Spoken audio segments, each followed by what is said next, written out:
Our tour of USS Razorback begins here on the main deck. The deck in this area is fiberglass over a steel frame and provides a stable work platform for the crew. Main engine air intake and exhaust ducting runs under the deck in this area. Other parts of the deck are wood over a steel frame. Razorback is one of only 2 museum submarines in the United States to retain her original hatches and ladders for visitor access. She's not been modified in any way. This is a World War II era Mark 14 steam-powered torpedo. It is 22 feet long, 21 inches in diameter, and weighs 3,000 pounds.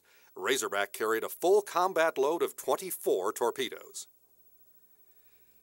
The after torpedo loading platform has been raised for you to see. Torpedoes were loaded one at a time. Each torpedo was lifted by a crane and set on the loading platform. A loading cap was placed on the torpedo and ropes were used to control the weight of the torpedo as it was slowly lowered into the torpedo room below. Inside the torpedo room, the loading skids wait for a torpedo to be loaded. One of the skids would be slid into place in the center of the compartment, and the forward end raised and secured to the inside of the torpedo loading hatch, at the same angle as the loading platform on deck. Once the torpedo was safely inside, it would be strapped down tight to the skid.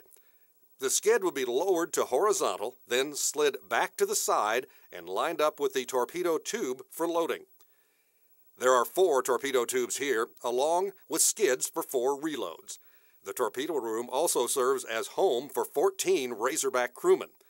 All of the bunks can be folded up or otherwise stowed during the day or during combat or other emergencies, and were only brought out at night. Razorback had a normal operating crew of between 75 and 90 men. There are 75 bunks, but if more men than that were carried, the junior-most men in the crew had to hot bunk. This means that 2 men working different shifts shared the same bunk. So one person is sleeping while the other is on duty. When he got off duty, the bunk is still warm because the first man had just gotten up a few minutes before. There are only 2 showers and 4 toilets for the entire crew. 1 shower and 1 toilet are reserved for the officers, leaving the approximately 65 enlisted men to share 3 toilets.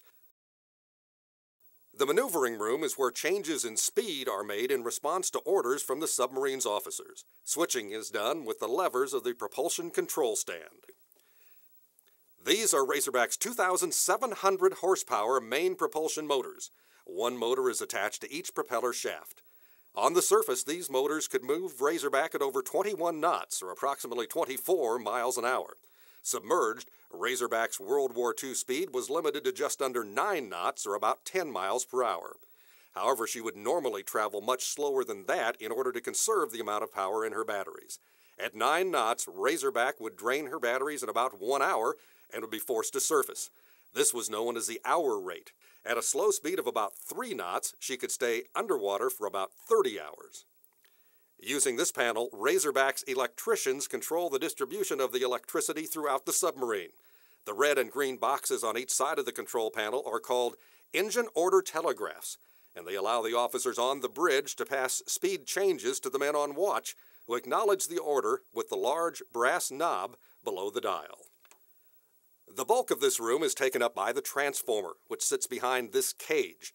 The transformer converts the DC power from either the batteries or the generators to AC or alternating current to run the lights and the other equipment.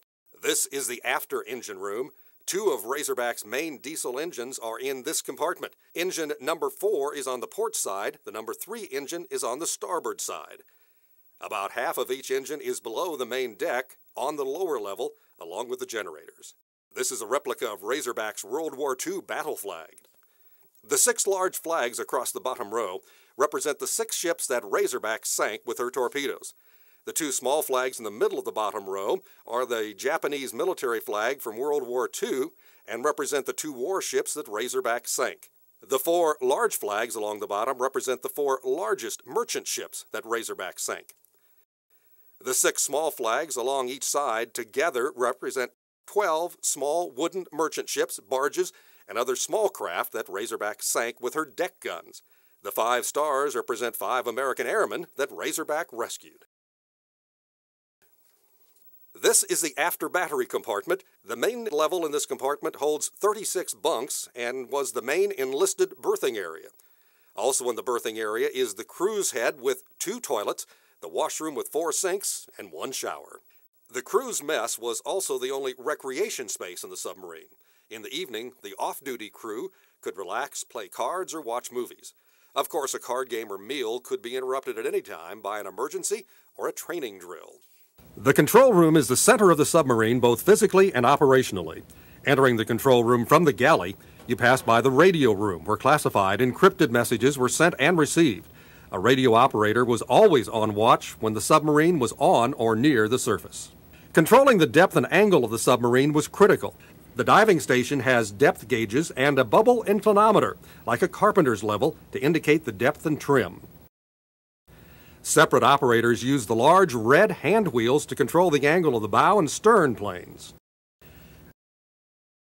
This ladder leads to the conning tower, the primary attack and navigation center of the submarine, and the commanding officer's battle station.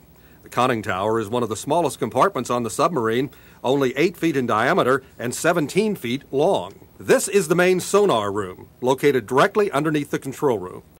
Sonar is a way to listen for sound in water. The sonar operators are often the primary source of information about enemy ships. These are the 3 submarine alarms. The green alarm is the klaxon or diving alarm. When the diving alarm is sounded twice, the crew had 10 seconds to get below decks, secure all hatches, and begin the dive. The submarine would be at 65 feet of depth in about 35 seconds.